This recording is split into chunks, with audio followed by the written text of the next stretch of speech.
I'll take that title of Odegaard's biggest defender. I'll take that title. I think it's fair to say that. I think if you look at him for just a couple of years ago, I think since then, obviously, injuries haven't helped him. But I think, I think he's lost a little bit of pace in him. To be honest, I don't think he's able to bring the ball forward as quickly as he used to. Which it's a shame to see. That we've seen what he can do fairly recently. Obviously, two disappointing performances won't help his case, as I said on my fan cam. But look, it wasn't just him, It was the whole team, as I said. So I'm not solely putting the blame on him. Yeah, but should he be taking sole responsibility, though? He's the captain. Yeah. Well, surely Gabriel and Declan Rice should then as well, because they're a part of the team that was in. Yes, because they've, at the moment, set the standard very high, haven't they? Right, but Odegaard, this has been a continuation for the last 8 months, so... Well, yeah, of course they've set the standard high, but the whole team were embarrassing. That's what I've been saying the whole time. Yeah, I know. But they should all take as much accountability as each other for that. Okay, I do agree with Odegaard's the captain. He's the captain. Exactly. Oh, you can let it go for Gabriel and Declan Rice because, like, they are leaders in this team anyway. They turn up on a weekly basis, basically. When has Odegaard turned up on a weekly basis? He has like 2 or 3 good games and then he hides. I would like to know, like, the last time he's actually turned up in a big away game. Please tell me. You can't. Why are we narrowing it down to a big away game? Because these are the vital games that win you the titles. These are the games you show up in. Why don't City win any of them then? Yes, they do. Jose wouldn't win any of them, so Don't be silly. Of course he I does. think in terms How of many the times league, did you use to slap up Ceramic? sorry, really quickly, I think in terms of the league, you win the league by accumulating the points, right? But look, Martin Ødegaard, I think, to Bertie's point, probably has to take more responsibilities because he's captain. But all the players, as to Tom's point, at the moment in the league aren't showing up, and that needs to change. And that's everyone from the manager who took responsibility on Sunday down needs to look at that. But Martin Ødegaard, as a senior player, obviously will need to take his fair share of that. But I think Tom's also right that there is still a player in there, but we need to find it, which is why AT, I think, is also right that he needs a little bit of time on the bench. Yeah, it's like I've as I said, I've been very critical of Victor Gyökeres recently, but you can't go. What? Why are you laughing? What are the different sets of standards for Gyökeres than you do Odegaard. Yeah, this is much worse. I was going to say, I was going to defend Gyökeres, but I was going to say, right, Victor Gyökeres, you can't go from a player who scored nearly 100 goals in 2 seasons to what he is now, sending balls out for a throw. You can if you manage by Arteta.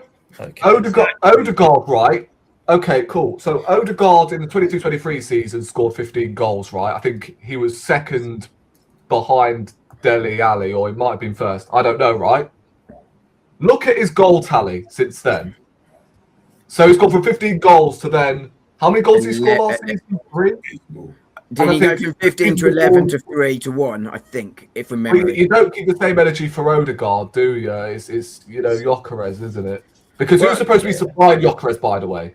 To be fair to Tom, he has a similar view to me on Gyökeres, which is that, no one expects him to hit the goal scoring form in Portugal because it's a very different league. Oh. But I think Tom and I are both in the same place, and Tom, you should correct me if I'm wrong here, where actually we think that, it's not all on Gyökeres. Gyökeres needs to do a little bit more, but equally, I think he's still having to adjust. And I think, given a little bit more time, Gyökeres will start scoring goals. But I think Tom would defend Gyökeres as much as Odegaard, to be fair, as would I.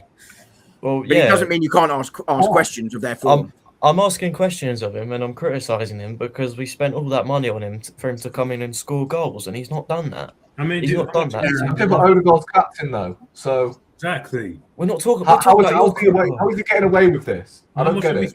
How much did we spend on Madueke? How many goals did he score? None. How much did we spend on... Well, you weren't giving Madueke all this stick at the start of the season, though. So I never wanted that guy in the first place. We could have got much better. We've gone elsewhere. Yeah, you didn't either, to be fair. Havertz cost more than Gyökeres, by the way.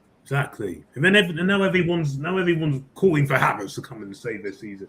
Isn't this this is what even the same people who said no, he's not good enough, he wants to be replaced. Now look, seriously. You know what's funny about that, right? That's on your We're saying that apparently Havertz up front worked. This is a joke. Like, No, we're top of the Premier League, we're top of the Champions League, right? Not good enough. We're semi-finalists in the Carabao Cup. Next round of the FA Cup, I think it's round 4 or something, right? Whereas with Havertz, what did we win with him up front? Well, I think there is a difference there, really quickly, which is how is that different? No, well, if you let me explain. So if you look at it, so I don't think either Tom or I have said that Havertz comes and saves our season. I think my view on it is that Havertz probably is a better system fit, and having him back gives different options up front, which I think is a good thing, as I was talking about earlier, with the different attacking options versus the different lineup. But I do think equally that Kai Havertz, obviously we haven't won anything with him yet, but I also think that this is a much stronger squad, more capable of winning. I still think last season, bar injuries and other things, we would have won stuff last season, but we obviously didn't for many reasons. But I think this squad is stronger. I think if you had Havertz leading the line, I still think this squad can win the league. But I think Gyökeres rightly has come in as a more clinical striker with a different profile. That is a good thing for Arsenal, and I think that you use both of them depending on the opposition. I don't think anyone is sort of saying that Havertz is the answer, or certainly not on this stream. It's not. But I think he's part of it. Fans are saying we should bring back Havertz in the team when we hounded him out, basically. Exactly. Well, why hasn't he been? And also, why hasn't he been playing? Why didn't he play against Inter Milan? Why didn't he play? Why doesn't he be playing? Why is he nowhere to be seen? If that's I reckon he suffered another setback. It's not reliable, but there have been a few reports. Oh, well, surprise. So he's had, what's that? 3 injuries. So he's had 2 surgeries. And he had he all started by going on this reward to Dubai as a reward for getting knocked out of the FA Cup. It was a surprise. This is how it all started. And that FA Cup match was Man United at home, where Havertz, who all the fans are calling for, missed a shot from 1 yard out. Exactly. That's true. I'm sick and tired of losing to them. Penalty in the shootout. I'm saying we still back Havertz. We still back Havertz because of the missed penalty. But with Gyökeres, what the fuck is that? My head's on Mars. He's just hit one out for a throw-in. Well, again, Rory, with the same players. Well, it's again, Kai Havertz because he came from Chelsea and he got a petty penalty against Bournemouth, and we all need to give him a song so he's all like comforted. Like, you know what I'm saying? It's just honestly, seriously, it's weird. But neither Tom or I have said that, right? Tom and I have both said. No, I know you didn't. But sorry. Sorry, I didn't hear you, Seb. Sorry. What if you said that has led to trophies? Well, last time I checked, I don't manage the team. But what I said was that Kai Havertz. I said very clearly that Kai Havertz, if he's part of your squad as a squad option, I think you've probably got a good squad. But we were right to upgrade him in the summer because his biggest issue is being clinical in front of goal. His goal scoring record in the Premier League is where you would expect most Premier League strikers to be, which is roughly 1 and 2 when he plays as number 9. But Arsenal, well, it is 1 and 2 when he plays as number 9. No. 1 every 2.1 game. But hang on, let me finish. It's not those numbers that win you. Let him finish, man. Come on. Well, how many players are of the like of Haaland? They're not. Most Premier League strikers are about 2 goals a game. He's about 2.1 goals a game as number 9. But as I said, that we were right to go and look for a more clinical striker in the summer to upgrade Havertz. That is what Tom and I have both said really quite clearly. I think Havertz has a role to play to both rest Gyökeres, which is what we want. Havertz is being, I think, maybe he has had a setback, but no other journalist bar that Ishmael Khan or whatever his name is from the Mail is reporting it, can verify it. So it could be true, but I'm always dubious when only one journalist is confirming it. I think he's being sort of gently eased back, sort of similar to Jesus. I think the key will be if we don't see him in any of the next 2 games, then I think probably Khan is right. But at the moment, I'm still dubious about that one. But Arsenal were right to get a more clinical striker. That's what Tom and I have said. And, we're both very much in the same position, I think, Tom. You should correct me if I'm misrepresenting you there, but that's certainly my view. I mean, back onto Odegaard actually, because that was like the original topic. I just want to quickly ask a question. I want to ask a question, in fact, to Tom. Right? Do you think Nwaneri is better than Odegaard right now? Based on what? Just in general, right now, is he better than Odegaard? No. Well, one of them's starting for Arsenal, the other one isn't. No, Yeah. no. Come on. You got your answer the weekend. You got your answer the weekend. Well, yeah. Who is better right now? It's so simple. Like, this is Arteta we're talking about. What? You Tom, got why your do you answer hate the the good weekend. players? As soon as he starts with a different club, new manager, bang. You're not telling me Yeah, you can do this because with he's playing Arsenal. with more freedom. I rate Ethan Bang. Nwaneri, and I want him to succeed at Arsenal, and his time will come. Give it 2 years, he'll probably be making his way into Well, the who's team. better right now? That's the question I'm You're asking. waiting 2 years to win a title. I need it right now. Well, no one's saying we're waiting 2 years to win a title. We're saying that Ethan Nwaneri is an 18, 19-year-old kid who needs a little bit of time to develop. Look, Martin Ødegaard right now is a better player than Nwaneri, but he's not in form. For sure. But Ethan Nwaneri obviously has gone to France, which is a lower level. He's in a system that really suits him, and I think he's got that freedom, which Tom and I both would say that we need to. We've both said, and AT said it earlier too. Odegaard needs to be higher up to get into those positions where Nwaneri was. But I think I would have kept Nwaneri around. I think he's a very good player to have in the squad. I think he's a really talented player, and he would help an Arsenal title charge. From a development point of view, playing every minute is exactly what he needs right now, and he's not going to get that at top side. He wouldn't be playing at City, he wouldn't be playing at Liverpool, because he's an 18, 19-year-old kid. So I think it's probably the right decision for him personally. Nico but I wouldn't have done it. O'Reilly is playing. Yeah, there you go. Man City. Yeah. Last season, Barcelona. I know he's on loan. Last season it was It's not even James the question, like, about Lamine Yamal. I'm whether or not not comparing he's him to good. Lamine Yamal Last as well. Exactly. season, There he you got go. single minutes for Ethan Nwaneri. You had Ahmed Diallo as well. Where's James McAtee now? What's he done? Yeah, Nico That's why I O'Reilly. said I know he's on loan, but I'm talking about Nico O'Reilly. O'Reilly as well. Players No, like no, that. but watch. Yeah. It depends on the context. Someone like O'Reilly doesn't really have folks in front of him, right? Yeah. Aguirre, very up to it. Gazio is actually more preferred as a centre back. So O'Reilly's part is a bit easy, just like what happened to MLS last season. Yeah. But someone like Ethan Nwaneri has Odegaard, has AC.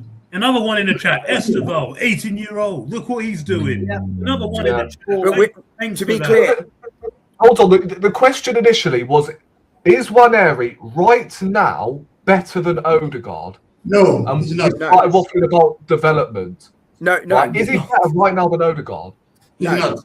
Well, No. as we just answered, no, we don't Are we- think so. But Serious? No. yeah, I'm in your no, corner, sure. Rory. Don't worry. I Yeah, think we he's are. better. He's better. His time will come. How is Odegaard better than Nwaneri right now? No, as a player, right now, Odegaard is a better player. Right now, he's not in form. So Nwaneri is obviously done well in Marseille, but I've just pointed out the differences there. But Odegaard is out of form. But if you said to me, both players at the top of their game right now, Odegaard is better than Nwaneri. I think Nwaneri could be better going forward, but also just really clear, I'm not saying that young players can't play. As AT just said, it's about your position and who's ahead of you in the squad and where you're competing for. Young players can come through. They have under Mikel Arteta. That some have moved on since, but many have been given an opportunity. Nwaneri's minutes last season were quite high for a player of his age. He still played over 500 minutes this season, but from the development point of view, it's Another thing he done was that last season he also got very, very tired because he was exposed to so much football as a 17-year-old. No, he didn't. Come on. Come You know, on. I mean, He was Brad, left on the bench the last few games last Yeah, season. Tired. Exactly. Come on. There's one training session. so last season we had Sterling, right? And Sterling was crap. So we started playing Nwaneri in Saka's position, and Nwaneri played so many games, and at some point he couldn't even keep up. He started having cramps, he started having injuries. Come on. If you remember, before Saka. Nwaneri never got injured last season. Who? Nwaneri, you mentioned injuries. Nwaneri never got injured. I don't know why you're saying he Brighton. He got injured against Brighton. The one that he scored and he was sort of half time. Right. Okay, but I thought you meant the end of the Yeah, he season. got injured. Okay, he got injured in January, but that wasn't due One to game. the amount of minutes he was playing. No. that was yet another muscle injury, which, believe it or not, has reoccurred going into this season. All these bloody muscle injuries. I wonder whose fault that is. Well, again, just on a statistical point of view, this season Arsenal are mid-table for muscle injuries, that aren't caused by contact. Arsenal are middle of the pack. Hold on, we've had Nkapie muscle injury, Calafiori muscle injury, Gabriel muscle injury, Saka muscle injury. We've had who? Yeah, I'm pretty sure Saliba had a muscle injury as well. Yeah, but again, what I just said. Ankle. What I just said was every team is having muscle injuries, right? Arsenal are about ninth from memory in the injury table. This was a couple of weeks ago, so it might well have changed. But I don't think Arsenal picked up any new injuries, so it shouldn't have changed. They shouldn't have gone up that table. For non-contact injuries this season, Arsenal are about middle of the pack. They've had a lot, and that includes Gabriel Jesus, by the way, and Havertz, who missed a lot of the season because of injuries they picked up last year. But Arsenal have had a lot of contact injuries this season, and non-contact Arsenal are about ninth in the table when you look at the injury table. That is 2-3 weeks old, that stat, but I don't think it'll have overly changed. Yeah, but they're second if you include all injuries, but that's where we've had a lot of contact injuries, so that makes them go way up that table. But by the way, guys, Tom has to go, so just remind us where they can find. Well, they know where they can find you, but what's coming up on your channel this week, bro? Content, I guess. I don't know off the top of my head. You've run out of words because of all this. I've run out of words. This manager, get out. Yeah, I'll get out. See you later. This manager, get out. Tom had a really good stream earlier, by the way, talking about some of the young lads we've been linked with for the academy. It's well worth checking out.